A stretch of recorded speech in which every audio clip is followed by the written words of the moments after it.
More than a co-working space, Natural Velocity is an ecosystem helping businesses adopt AI and cybersecurity responsibly. And here, we have a perfect start to season 2 with not just one but 2 guests.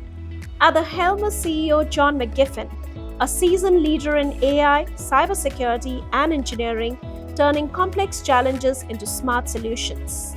And alongside him, we have COO Nadine Noodles Groves, a tech leader, startup founder, and former Google Cloud exec, driving impact across industries. Together, they have built a space where innovation thrives. Welcome to season 2 of Cask Convos and our new home, the urban Alley Brewery, right at the heart of Melbourne, District Docklands. Born from a love of great beer and a mission to bring world-class brews to Melbourne's doorstep, Urban Alley has been crafting award-winning beers that bridge the gap between mainstream and craft, blending tradition with innovation. With a state-of-the-art 25-hectoliter brew house and a 690-person brew pub, this is where bold flavors and even bolder conversations come to life. But great ideas don't just happen over a pint. They need the right space to grow. That's why we are teaming up with Natural Velocity, a co-working hub built for innovators and game changers. Because whether it's in business or at the bar, the best ideas happen when the right people come together. So pull up a chair and let's dive in. Hi, John. Thank you so much, first of all, for having us at this beautiful place. And I love your motto over here, think big. So you've been a seasoned industry technologist for quite some time. Right. And you're also quite seasoned in creating opportunities for technology. Tell us a bit more about your journey. So I've always been very interested in technology, and one of the standout things for me, a technology thing that always stuck in my mind is I got into computer vision. So I worked for a large corporate for quite some time, 17 years, and they manufacture fries for McDonald's. And so what happened was, as these fries were traveling along a conveyor belt, they would drop from one level to another. And everyone knows no one likes the black spot in fries. Yeah. And so what happens is these color sorting cameras are looking for black spots in fries. And as the fry is falling through the air, a jet of air then flings that fry out of the way. So that got me really excited about computer vision. So around about 2014, 2015, started a computer vision company, and we started doing really a lot of amazing things. And it was actually through that period that I learned a lot about really responsible AI, because a lot of nervousness around computer vision, and it really gave me a really good grounding around responsible AI, and still led us to where we are today. Oh, that's brilliant. And you are no stranger to the corporate sector as well as being a founder yourself. Correct. It's very important. There's no such thing as a technological decision. It's all about the business. What's in the best interest for the business. So that sounds like a very fascinating career trajectory, and I did a lot of LinkedIn stalking, so I apologize in advance for that. But 18 years at Simplot, and then starting your own computer vision company as well. So how was it like starting on your own, moving from the corporate to the startup land? Yeah, it was a real shock. Admittedly, I didn't think it was going to be anywhere near as hard as what it was. And it was, I describe it as a grind. It's a grind every day.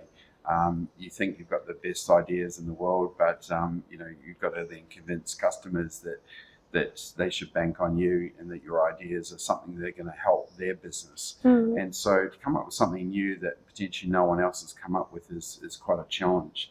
And it's really through that journey I went, wow, I've got to really try and help, or find a way to help other startups. So I hear it all the time. It's a grind. It's difficult. Even Elon Musk, he uses a term. He says starting a startup is like eating glass and staring into the abyss. And it's quite true. But at the same time, it's really rewarding. So we created the Natural Velocity Innovation Centre.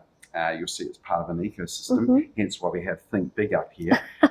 Really a place to bring together like-minded startups, scale-ups and small businesses who are really looking to leverage particularly AI and cyber or technology to grow the business, and wrapping around some guardrails and sort of help nurture them through a collaborative environment. Okay. And before we go more into that, I would love to know, what was it that was missing? What are those challenges which technology startups specifically face right now? Yeah, I think it's the ability to bounce ideas off a lot of other people. It can be very lonely being a startup founder, if you like, and there's a growing number of solopreneurs. And interestingly enough, AI is meaning that a lot of tasks can be automated that previously required humans to do. So that actually makes the startup founder feel a bit even more isolated. And so that was, once again, the catalyst for the Innovation Centre.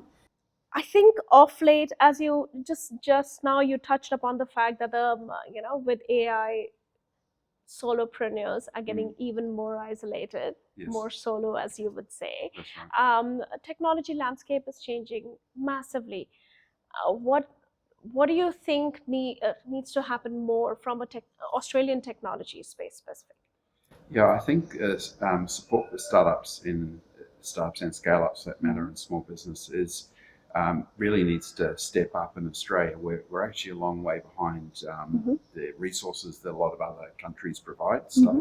Startups bring and scale-ups bring amazing value to the economy, and so I think I believe Australia needs to do a better job of getting behind them.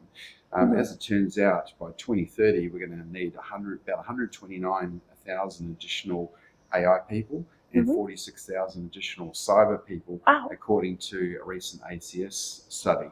And so I think startups can really help close that gap. And there's a lot of what we call tech adjacency roles. People that you don't need to be a coder, but maybe you can switch over and look at how you can leverage AI to help businesses. Yeah.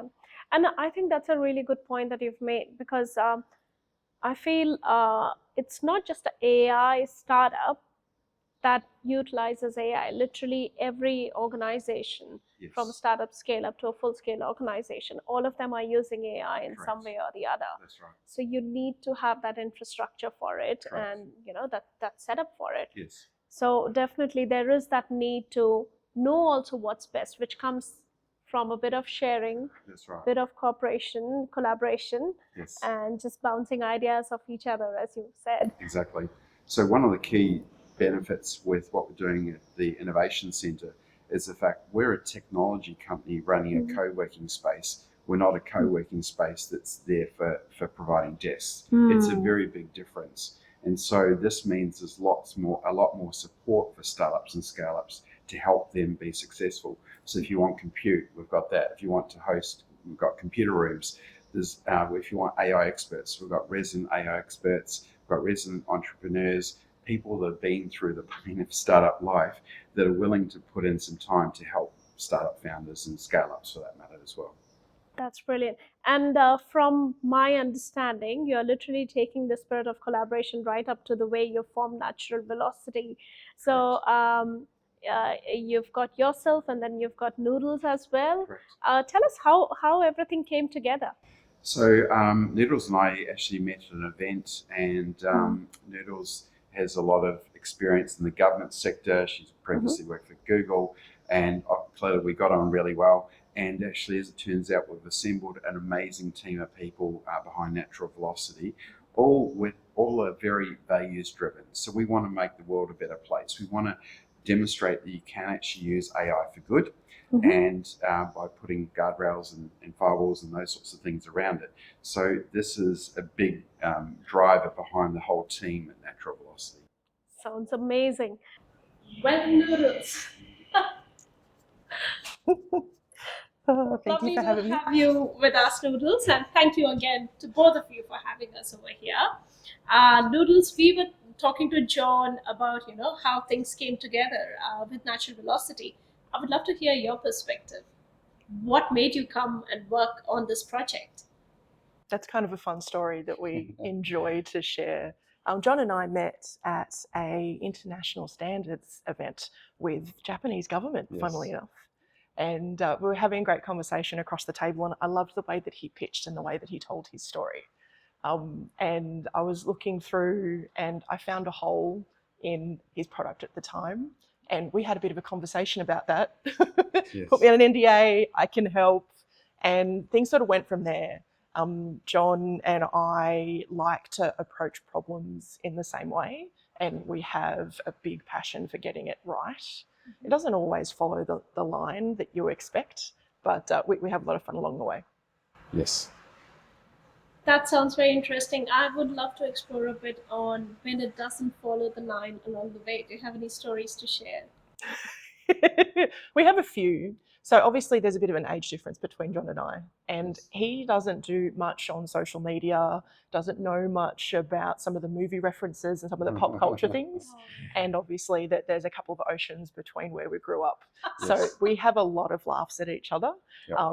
him in my direction and mine in his direction. And it's just, we push each other in different ways and try to bring that brightness out. And sometimes it's tough conversations because I don't do mornings very well, that John has to work through and I am trying to get better at.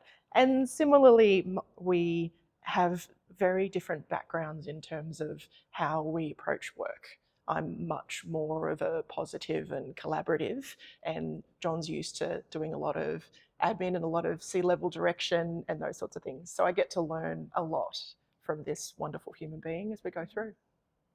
That's beautiful. And I think It that's actually works really well. I think, we get on incredibly well. And I think you're trying to translate that into the space that you have created. Tell us a bit more about how you're doing that. So I guess the thing is what we bring to do it, any business like this, you need a lot of energy. So we're both high energy people, and we're trying to bring that and the values that we believe in into a space like this. As I've touched on already, it's very hard for startups and scale-ups. And so we can bring a bit of energy and excitement and really that nurturing capability as well. I think that really positions this place to succeed. And John, you did mention something around values. Yes. A lot of organizations have organization values, and let me be very honest, I haven't seen a lot of them translating that into if that's the right way to put it. Most of the times towards the end of financial year, it all translates into profit and revenue or cost savings. So how are you trying to stay true to purpose? Did you want to? Yeah, I suppose that the great thing about Natural Velocity is we have ethics at our core.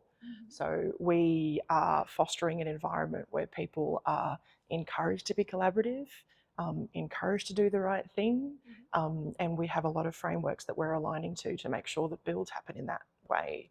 And similarly, in the way that we act and the way that we promote ourselves, we have fun, yes, and I swear a lot, but we are doing everything that we're doing in a way that the values is encroach in everything, and it really underpins everything we do. So we want to make sure that the message is clear and that the position of Tech for Good is taken forward in everything that we do, because we've both been part of big corporations. We've both seen lip service and seen that cycle of, oh, it's reporting time, we better lift the DEI now. But we are consistent in what we do. We abide by the panel pledge, and we always make sure that we have representation of speakers and that we are reinforcing the good side and bringing the balance. And we are also here to make money. We are not just here to take our investors' cash and run with it. We're providing that impact and getting that great scale and bringing commercialization into our ecosystem. And how are you doing that? So much of technology, my experience within our state and across the country, ends up being captured in a white paper and doesn't actually always get that opportunity to be free in the world and commercialise and provide a great outcome for Australians. So we are helping to empower those individuals that are at the forefront of creating those ideas, giving them a platform that helps them to take their ideas on a global scale. And we call that our delivery network. Okay, tell us a bit more about that. So the delivery network is made up of a few components. So first of all, if we go back to the startups for a second, startups can now build technology in the innovation center or anywhere for that matter, and it feeds up into what we call the delivery network. So the delivery network comprises of a marketplace. So products, services all feed up into the marketplace, but on there in the marketplace, we also have products from lots of other vendors, Microsoft, Adobe, NVIDIA as an example. And so this way we start to build that, the ecosystem starts to get more and more complete, because now it's really becoming a one-stop shop for the end customers. Mm-hmm. So they can come and get all the services they want and all in one place. That sounds brilliant. And I can truly see that you guys are making an honest effort into creating an ecosystem for anybody who works here. And going back to something that you had previously said, that this is something which is not run by a real estate company, but rather by technologists, and I can see it coming together. Tell me a bit more about the computing part that you keep touching on. So we being that technology company, we have all this compute available. So we've got Equinix, which is very close to us. We've got computer rooms here. So startups often saying, I need help with compute, I need all these services. And so this is one of the reasons we've gone out of our way to make this available to them through an ecosystem. So everything you want to consume all comes from the marketplace. If you want compute, if you want desks from here, everything goes back to the marketplace. It's what helps glue the ecosystem together. And that's really important, especially with a lot of technology startups relying on AI. I think compute becomes really important. Absolutely. And they're not always relying on outsourcing that. Correct. I would say it definitely reinforces the security and safety aspect of things as well. Yeah, definitely. And the marketplace helps to take that piece that our startups are building and our scale-ups are trying to move to and progress it through multiple channels. And we become that additional arm to help get that message out for all the things that our startups and our scale-ups are building. So you get the technology baseline, the amazing intersections within our innovation centre and the community that comes with that. There's a big offering of events that we have on the roadmap, which is a lot of fun for us to manage through, and just continue to challenge the way that people think about different topics so that they're building in alignment with that. And we're underpinning that ecosystem and doing it on fringe, like District Docklands. Has been a lot of fun to get into. Do you want to dive into District for a bit? Sure. District Docklands is an amazing place. Partly, if we talk about how we help startups, here's another key fact for them, and that is that this is a bit of a playground as well. So it means we can introduce technologies into this location where they can actually test and be validated and actually provide them potentially with their first reference customer. So this is yet another game changer, and it's all part of that commercialization aspect that we've talked about with the delivery network. So build your tech, test it out here within the District Docklands precinct, and then commercialize it into the marketplace, and then federate that globally. No one's doing this globally as far as we can find. Everything that you've said is giving me a bizarre idea. We've never done this before on Cask Convos, but I would love to take a bit of a walk with you guys, because while I was coming to this place, I saw the kind of liveliness it has. And I feel that this has been a very conscious decision for you guys to sort of build a nest over here instead of bang in the center of the city. So why don't we take a bit of a walk? Why don't you show us around and tell us what's special about District Docklands? Okay, sure. Awesome. Getting here couldn't be easier. Hop onto tram route 70 and you're dropped off right at the doorstep. Whether you're commuting for work, meeting friends, or just exploring, District Docklands is as convenient as it gets. Need a caffeine fix? No shortage of options here. From a quick grab-and-go espresso to cozy cafes perfect for a morning meeting, there's a brew for every kind of coffee lover. Head up to level 1 and you'll find Natural Velocity, a sun-filled co-working space designed for game changers. Need a break between meetings? Retail therapy awaits.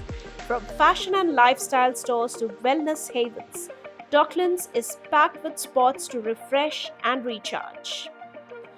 And for the tech lovers, welcome to paradise.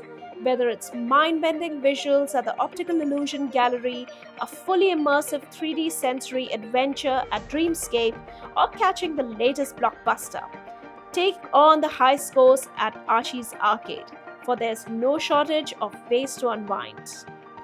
Feed the imagination in a place of light, sound, and wonder at the Imaginator. Oh, and keep an eye on the skyline. The Melbourne Star might just be making a comeback. Stay tuned for that spin. And of course, food. Whether you're craving Asian, Mediterranean, Greek, or just classic Aussie pub fare, you'll find it here, served up fresh from some of Melbourne's finest. And finally, we arrive at Urban Alley Brewery, our new home for Season 2. Docklands' very own brewery, where modern takes on pub classics meet some of the best craft beers and spirits around. Whether you're here for after-work drinks, a weekend hangout, or just a great conversation over a cold one, this is the place to be. Now we are at our favorite place. Urban Alley. Yeah. Yeah.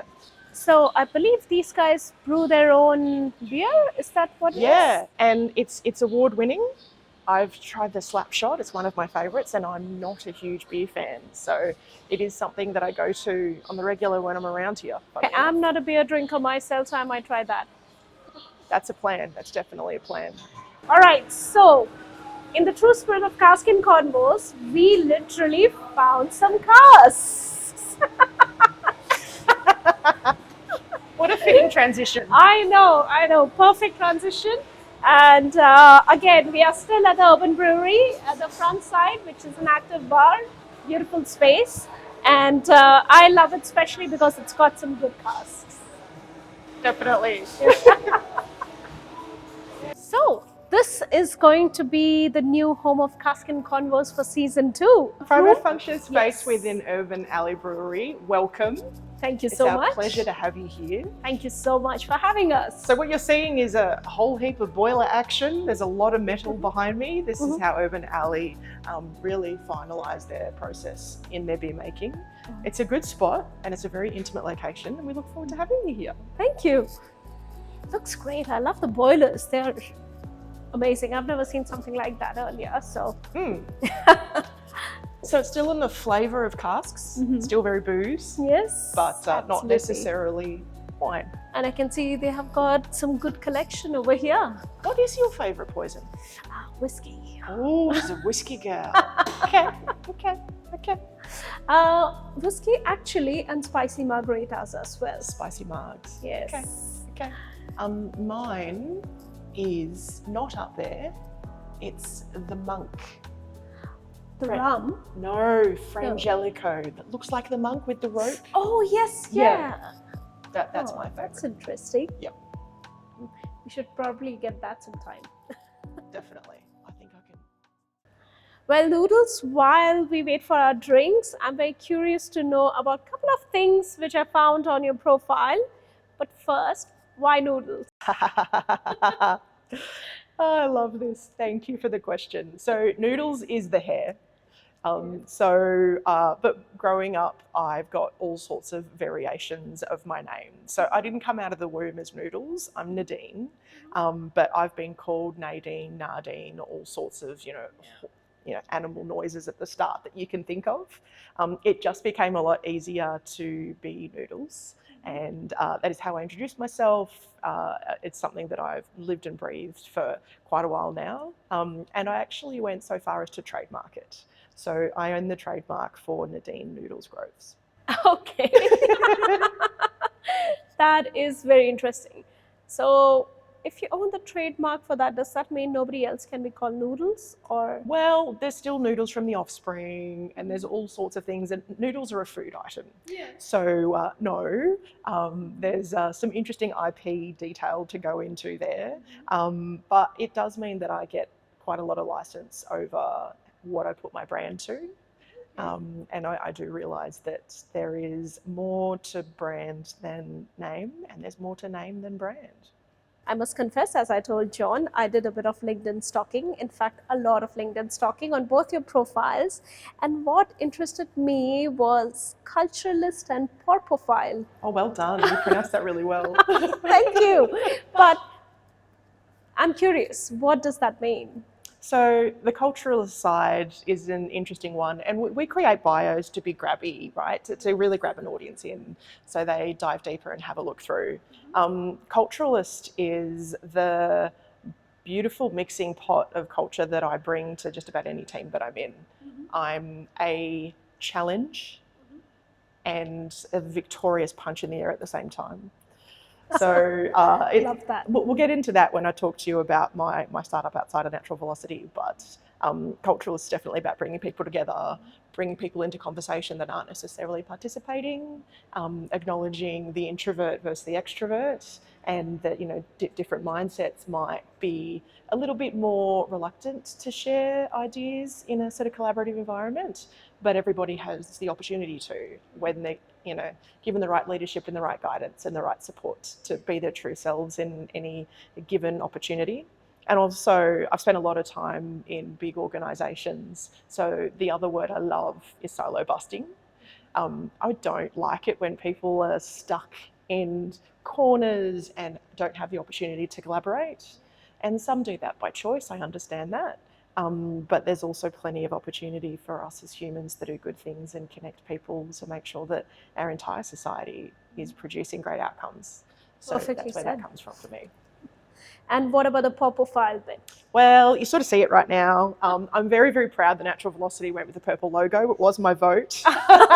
I've always been a purple fan, and not the lilacs, not the mauves, not the dusties. Always the very Bright, bold. vibrant and bold, exactly, purple.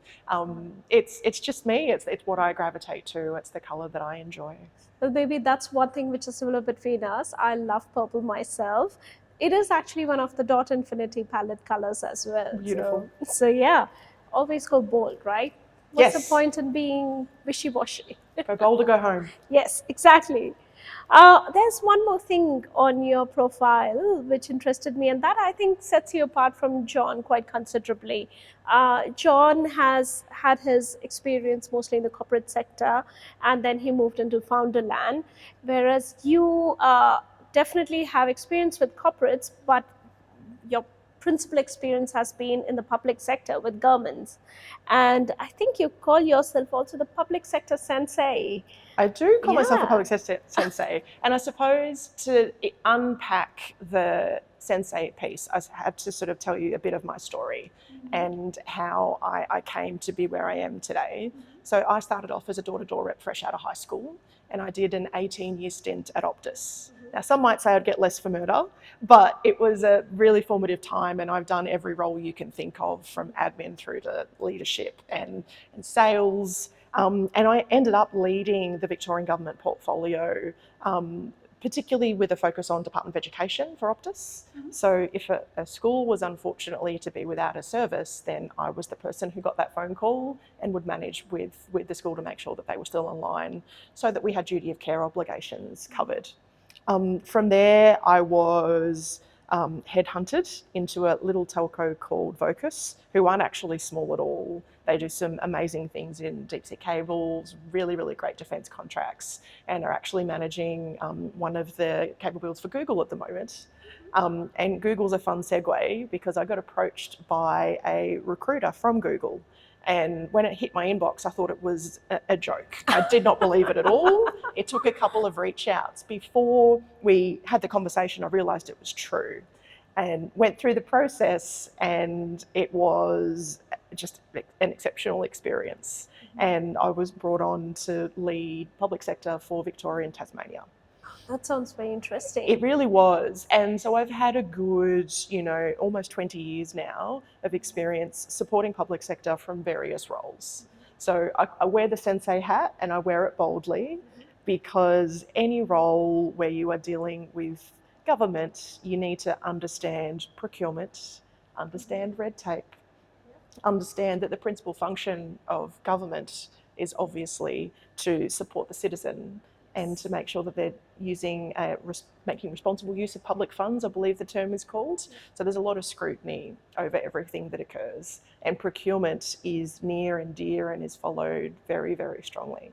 So we as technologists need to work out ways to respect and also sometimes challenge the frameworks that are put up to really support the budget that they've got for that year and the outcomes that they want to produce for society. Yeah. So it's a catch-22 and it's a big balance, but yeah, public sector's always been near and dear to my heart and something that I've sort of stayed with.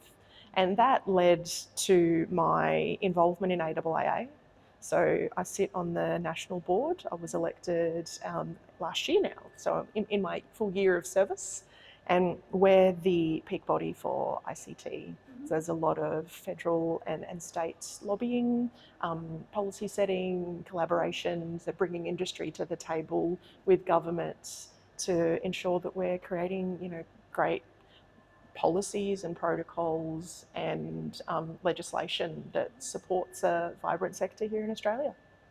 So according to you, given your experience, I would love to kind of unpack what is it that's missing right now for Australian technologists for pushing them onto a better platform, or just giving them everything that, say, America has or Europe has in terms of innovation? Is there something missing is the first place? And if not, then why aren't we there? Big question and great question. So I will say that Australia does great things in the resources sector, in the mining sector. We are very good at taking things out of the ground and shipping them overseas. And we have a rich resources framework to support that. When it comes to innovation and when it comes to technology, we've often relied on the US and sort of waited to see how they play the game. Conversely, we've also led the way. So something I talk about a lot, and bear with me, this is a bit of a journey. Back in 1971, Victoria actually led risk for the world. And it happened in response to 1,071 deaths on the road. We legislated seatbelts.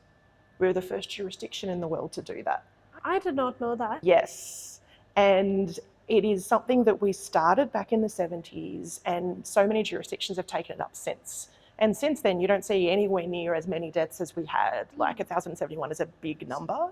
And obviously TAC is still doing great work to get that down to zero. We've still got a long way to go. And technology's changed in the way that cars operate, speeds have gone up. There's a lot more kids that have, progressed through. We've just got so much more congestion on the roads. So the fact that numbers are still low is a pretty strong indicator that policy setting was amazing. So that is how I believe we've done things locally that can work quite well. But when you also step through and you see the amount of white papers that we write that put some of our great ideas into sort of more general spheres, then can then limit the innovation that we're able to make as a country from those ideas. So that's something that I'd love to see more of, is Australia's ability to really commercialise our own ideas and incubate our own ideas and collaborate together.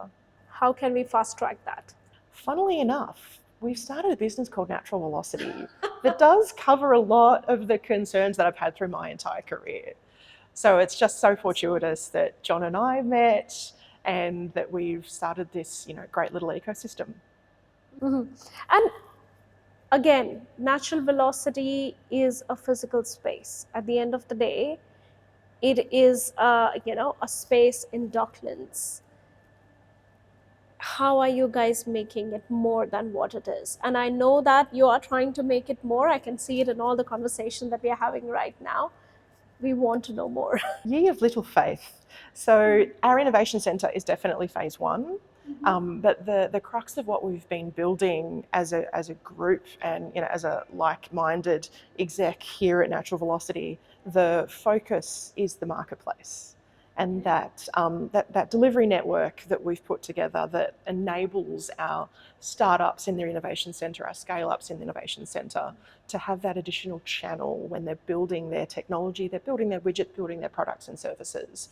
We have a platform that they can use to collaborate together. We see a whole lot of joint ventures coming up where these individuals can flock together and create these beautiful innovations, frame it up well, create that amazing entry in our delivery network, and we become that extra channel to market. So we get to help these individuals to scale and grow, not just here. This will happen globally. Okay. We have plans for New Zealand. We have obviously plans for the broader Australia, and plans for expansion overseas, definitely with our partners. It's a fun journey we're starting. And I believe the marketplace is already global. Yes. So the marketplace is online. We've kept it restricted for the moment. So like the main product that's discoverable is the desks. But there are much, much more to come. There's over 200 products in there. How do you ensure quality? That is an epic question. And it ties back to the values that John spoke about earlier. The premise behind us is curation and growing that ethical and responsible adoption of AI and technology as a whole. So to do that, we are taking back and we're taking steps towards standards. So I'm talking about standards from ISO Australia and companies like IEEE and others, where thousands of individuals have come together and determined what best practice is and set standards for how we should go forward as a technology body. So that's what we're aligning into. So as we build products within our innovation centres, they will be aligning to curation frameworks. We've gamified it. So if you have a sustainability plan, you get a certain amount of points. And as you step through and you go through your ISO accreditation, you might have 27001 or whatever particular accreditations you've gone through that are applicable to your products. It takes you further up on the curation maturity level. And so from there, people can choose product solutions that fit whatever need it is. So for example, we might have a company that wants to trial a particular kind of AI agent in law tech, for example, and they might have a great sandbox that protects that really well. It might not matter where that particular solution is hosted, and they can choose something that's at the lower end of the maturity scale for the curation piece. Conversely, there might be a bank which is heavily regulated and needs to ensure that everything that they're trialing from our technology stack is of the highest regard, so they might choose a top level. And that is how we get to embed their curation frameworks set by standards associations into everything that we do as an ecosystem. That's amazing. And I believe that you're a resident of that marketplace yourself. Yes. So my startup, when I stepped away from Google, is called Stand Tall and Own It. Now, I'm a very purple, 6 foot tall woman, and it's something that I do get noticed when I walk into the room, and I do introduce myself as Noodles. And Stand Tall and Own It is something that I've really used to focus on helping my clients to be the best they can be. I might have a connection that can help in those little steps to get to the right outcome. It might just be a random tidbit that I've learnt through my years in industry that could be helpful in telling their story in a better way. It might also be adding some flavour to a grant application, because there are actually an amazing amounts of bodies of work that some of our government entities are putting together to help in certain streams. So that's where I get to play a part. So my role at Natural Velocity is generally 3 days a week, and for the other 2, I get to continue focusing on my Stand Tall and Own It mission.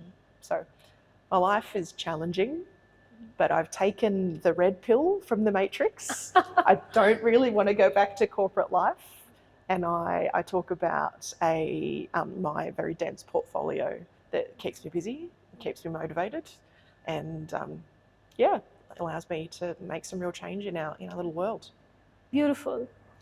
Well, we are almost at the end of our conversation, and our drinks are arriving very quickly. So, if you have to leave us with one last thought, what would that be? Great question, thank you. And I'm looking forward to our drink. And that, I suppose, my last thought and my parting wisdom would be to stay curious. Mm-hmm. There are so many opportunities out there for those who are curious and bold enough to take them. I come from a background where I managed a $2 billion portfolio without a degree. And there is plenty that we can do as curious technologists to make sure that we keep moving the needle and keep trying new things and keep challenging the status quo. Yeah, I love that thought. And to be honest, being curious is one quality that can never be replaced by AI. So, no, exactly. AI will become a tool to help. There are plenty of other people around the world that might be chasing general intelligence or might be chasing something that's a little bit more radical. But for us at Natural Velocity, we're definitely looking at supporting frameworks to build a great tool and help aid the human experience, not take it over. Love that thought. I think this is something that we all should be aiming for, aiding the human experience and not trying AI to take it over. So thank you so much for your time today. And thank you to John as well. We've loved having you guys, and looking forward to season 2 of Cask Convos in this beautiful location. Yeah, it's a great space and I hope you enjoy it. Lots of different colours around. Yep. And time to tuck into a drink, I think. Yeah, absolutely. Thank you so much, Noodles. Thank you. From data management and product innovation to regulatory compliance, whether it's optimizing costs or enhancing efficiencies, Infinity is your partner for solving tricky problems with a human-centric and tech-powered approach. Connect with us at contact@infinity.co.